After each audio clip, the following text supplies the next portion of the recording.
Pendengar, proses rekrutmen calon anggota Polri di Polda Sulawesi Utara dilaksanakan dengan menjunjung tinggi prinsip beta atau bersih, transparan, akuntabel, dan juga humanis.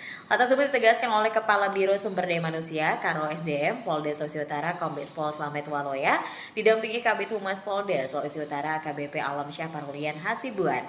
Tentunya prinsip beta ini pendengar diterapkan dalam setiap tahapan seleksi rekrutmen calon anggota Polri, baik untuk calon taruna akademi, kepolisian, bintara, dan juga tamtama. Kemudian untuk tahapan seleksi yang dilaksanakan saat ini untuk calon taruna akademi kepolisian memang sudah sampai pada tahap sidang menuju rikes atau pemeriksaan kesehatan tahap 2 yang sudah dilaksanakan beberapa hari yang lalu. Dan berdasarkan prinsip beta tersebut pendengar, setiap tahapan tes dilaksanakan melalui serangkaian proses mulai dari perencanaan, pengorganisasian, pelaksanaan, dan juga controlling atau pengawasan.